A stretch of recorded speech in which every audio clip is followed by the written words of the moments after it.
Welcome to the Sports Show. I'm Andy Marks. And I'm Byron Saucer. Well, we're into the heart of the district playoff race. We have a load of home games this week, so let's get right to it so this show is not too painfully long. Last week we had a whole bunch of games to disagree with. I think we went with 4 opposite side games, hoping to create some distance between us in the standings. We go 2-2, so we're tied again heading into this week. Let's see if we can find a place to break it, and we will start off at Ned Love Field, where Crystal River, a storied old rivalry between them and the Denellen Tigers. Crystal River is coming to town. Yep, district tilt here with Denellen. They've actually won the last 7 in this series, and I look for the same thing. The only thing I would warn the Tigers and Tiger fans about would be a little bit of letdown after the huge win over Nature Coast. But if they handle their business like they have week in, week out this year, I think they'll handle Crystal River and Trevon Brooks, the nice running back over there that the Pirates have. I'm going to go 31-20. Also, like Denellen, Crystal River is a scary opponent. It's a big and physical team. They've got a top-notch running back that you mentioned, Trevon Brooks. He's got some very significant college offers. If Denellen's not ready to play, they may get pushed around, but I think that they're fired up. I think they can taste that district title. I'm going to say 28-14 Tigers.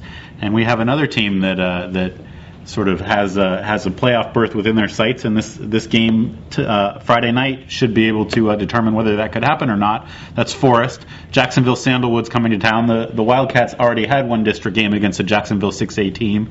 That was Mandarin, and it was a pretty easy win. How do you see this one relative to that one? Well, yeah, this is a case where Forest wins and they're in. Orange Park looks like the team to beat. They would have the tiebreaker over the other two, so they win, they're in. They would just be playing for the district championship at Orange Park. So, big game for those guys. They're coming off the shutout loss to Lake Weir, which really concerns me. I would say 2 weeks ago, I take the Wildcats here. Now I'm a little concerned about their inability to pass. They've become one-dimensional. It looks like Lake Weir really clamped down on that. If Sandalwood watches the film, I think we could see more of the same. I'm going to have to go with the invading Sandalwood. What are they? Sand crabs? I have no idea. Let's go with Sam Crab. Sounds good to me. Also going to go with the Sand Crabs. I was at that Lake Weir Forest game last week. You're right. It was a little bit troubling from a pro Forest perspective because they needed to gain yards through the air. They absolutely couldn't, and it wasn't just that James Brooks couldn't complete the passes. They couldn't block for him. Lake Weir basically went all out on a scheme in which they bull rushed the quarterback with everybody and anybody who was available, and it worked. There was no answer for it, and I agree with you. I think Sandalwood's going to employ a similar plan, and until Forest goes airborne successfully, they're going to have to figure out how to get around that situation. I'm going to go with a low-scoring game because I think the Wildcats had a good defense. They did a good job of slowing down Tracy Curry. I think 77 rushing yards, less than that in passing. It's not easy to do. Curry's a very dynamic football player. So 14-10 for Sandalwood. Whoever wins this game, assuming that everybody beats Mandarin, is going to join Orange Park in the playoffs unless something crazy happens. We'll see. Lake Weir has a district game. They're also in the driver's seat, not necessarily for a district title yet. That'll be determined down the road when they face Gainesville, but for a playoff spot, and this is a district game against a struggling opponent. Yeah, and we talk about Lake Weir, every week, and rightfully so. I mean, great job by Mark Hennerthan. They're now sitting 6-1, which just shatters all the history books when it comes to Lake Weir football. So LeCanto comes limping in. This is probably a spot where Lake Weir will look ahead a little bit, maybe not be as crisp as Mark would probably like, but I think they could do this with one arm tied behind their back and still get the win. I like Lake Weir big, 42-6. Yeah, you can't not like Lake Weir here. I would caution people that the last time Lake Weir was in this situation, I don't know how Central is relative to LeCanto, but Lake Weir should have beat Central 35-0. They stopped playing at halftime and gave up some points, and all of a sudden it was a game in the fourth quarter. Yeah. So they can't do that. They're not the type of team that can yawn their way through a 42-0 win. They've got to show up and play hard from wire to wire. I say they do. 38-0. And that moves us on to a big rivalry and now district game happening at Booster Stadium between the North Marion Colts and Vanguard Knights. Yeah, I mean, what a difference a season makes, right? I mean, Vanguard now leveled at 3-3 and hosting North Marion for the district crown out at Booster Stadium. I mean, a fantastic job by Alex Castaneda. And, on the other side of the coin, you got North Marion, who, honestly, and I think I've probably said this before, I really thought maybe not quite as good this year, with all the sophomores and losing a bunch of people up front. But this may be the best team Craig Damon's had. It's scary good on defense, and this should be a great game. I think North Marion's just a little bit better still. I think Vanguard will play them really tough. This is definitely a rivalry game, but I like the Colts to get it done 28-17. And that's big respect coming out of the mouth of Byron Saucer for the North Marion Colts, because the best teams he's ever had have been to the state semifinals and very close to the state championship game. So that's a high bar, and North Marion, I think, is playing that well, especially on defense. That may be what separates this group. I also like the Colts. I want to say I'm guilty of every week selling Vanguard short in these matchups they have against Buchholz, against Eastside.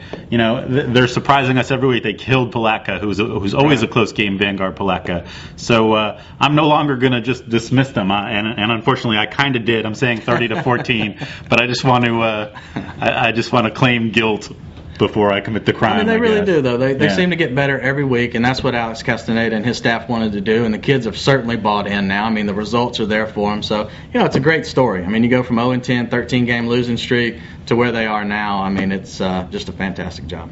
And Vanguard has already faced a team full of athletes, which North Marion will be. Eastside's kind of like that. Yeah. Vanguard handled them and handled them with ease. Both these teams are undefeated in only a 4-team district. The winner of this game is going to pretty much march into the playoffs. Even if they lose that final district game, they're still probably going to make it unless something crazy happens. Again, I'm going to go with the Colts. It's an exciting game, and it could, it would be a big win for North Marion. It would be a monstrously big win for Vanguard, one of their biggest, and that's a program that's won a lot of big games. Staying in the district play theme here, we got Williston coming to town against Trinity Catholic. Now that should be another good one. I don't know, these teams combined to score about 100 points last year, I think, and Trinity and Eastside combined for 106. We should see a lot of offensive fireworks there again. It looked like last week, Cadron Boone was kind of getting going with Gray Crow in that passing game. Kedrick Rose, we know about Terry Murphy. Chris Johnson, the leading tackler over there at safety, got 3 carries for 106 and 2 touchdowns. He might be the third best back on that team. So a lot of depth over there for Trinity. The defense is scrappy. I don't know. I don't know. Trying to pick a score in this one is the most difficult thing. I don't know what the over/under would be, but I'm going to take Trinity 41-27. Going with a higher score, I said, well, maybe not. A little bit higher. 52-21, I went with Trinity. Williston, I was trying to pick this as a blowout for Trinity, but Williston's having a pretty good year. Yeah. They're getting votes for the top 10 teams in the state, and it's a program you can always count to show up and be tough. Trinity, though, in the beginning of the year, they were playing good football. Well, I don't know if they were playing their best football. They were playing competitive games against good football teams, right. But their offense was a little problematic. Scoring 70 points against a perennial playoff team like they did against Eastside last week, I think you can put that to rest. Their offense is working now. I don't think Williston can stay with them. Like I said, 52-21. We'll see how it goes from there. And that's the thing with Williston. I mean, we know the Red Devils have skilled guys. The problem is almost all of them go both ways. And so I look for them to put up some points offensively. Defensively is the problem with them. So. All right, let's move on to OCA. This one is maybe icing on the cake for the Crusaders. They had their big win last week against the team that ended their season last year. Providence Christian comes to town. On paper, this is a little bit of a mismatch. Yeah, it is. And you're right about OCA getting rid of the Faith Baptist. What do we want to call it? I don't know. Well, they got Faith Baptist. They marked them off the list anyway. They knocked them out of the playoffs last year. Now Providence comes in. This could do it. I mean, this could be the 9-0 regular season that we've been looking for from these guys. I think they'll do it 35-14. Maybe not as big as some of the others that they've. I think they outscore people by an average about 55-6 or something. So maybe not quite that, but I look for them to complete the run. OCA 52, Providence 0. And anything short of an OCA win, this would be a crushing defeat. You can't do everything you were supposed to do all year long and then lose the last one after you clinched your playoff spot. That would be horribly anticlimactic. I think the Crusaders are going to be fired up and ready. I think it's going to be another OCA blowout. And our other small school coming off of their second win of the year, things are looking better each week at St. John. What do you think? Masters Academy, what can you tell us about them? Well, this is a tough one. We've been kind of going back and forth on this one. I'm going to take Masters Academy. I don't know a whole lot about them. They're 3-3. St. John did look good. I mean, they hung 56, I think, last week on Hernando Christian. So that's a sign, a good sign for them. I'm going to go with Masters Academy. Again, they could be the Sand Crabs as well. I'm not really sure. I'm going to go with St. John here. I like some of the athletes they have. Some of the names we've been hearing for 2 and 3 years. Caleb Alexander, Ryan Roach. Seems like the offense is clicking a little bit. I think they'll score some points. I just looked at scores, and Masters scores against Seven Rivers and Hernando Christian, the two teams that St. John beat. Pretty similar. I think these two clubs may be a nice even match. I'm going to go with the Saints 28 to 27. That brings us to another. We should mention also Dennis Minder won his 140th game. That's right. Last week. So congratulations to Coach Minder. He's been around this county for quite some time. Yes, a mainstay, somebody who's devoted much of his life towards helping young football players in Marion County. Nice accomplishment for him. We have one other district game in the North Marion Vanguard District. That is Bellevue at Eastside. We haven't talked about the Rattlers very much when it comes to postseason hopes. Still mathematically alive to play in this year's playoffs. They got to win this one, though, if they're going to make that happen. They do, and they're catching an Eastside team, frankly, that looked like maybe they cashed in their chips last week against Trinity. I mean, to give up 70 points to those guys. I mean, they lost to Gainesville by 3. I think Tallahassee Leon by 7 or 8. I mean, this was a team, even though they're 2-6, was competitive, until the last couple of games. So this could be a good spot for the Rattlers. I don't know. But Eastside still is loaded with athletes, as hard as that is to believe with their record as they come in. And they're at Citizens Field. I like the Rams. We'll go 28-14. Yeah, I like the Rams also. Bellevue, I think, might have gotten over their offensive woes, but I don't think they're going to be able to stop Eastside. Westport rolled up 300 and something yards against Bellevue and had trouble closing the deal. Eastside, when they knock on the door, I think is going to score. I'm going to say 49-21. I just think Eastside is further along right now than Bellevue. Harold Hoskins, the load at quarterback. Absolutely, a big, fast guy who can also throw the ball. And Eastside's a dangerous team. I think they'll be a dangerous team for North Marion too. You can't take them lightly. If you prepare for them, they may be there. So let me encourage everybody. There's games everywhere. If you're at home and you would like to, I'm sorry, we have one more game to talk about that I ignored. I mentioned Westport in passing. Westport's got a home game against a team with a losing record. 2 1-1 teams in that 4A district. Can the Wolfpack beat Springstead? That's what we're going to find out. It's tough to figure out Westport, and I know probably Lyle Living Goods having the same, it's an experiment at this point from week to week, and they had their 2-game win streak come to a close last Friday at Bellevue. Can they bounce back in their last home game? I hope so.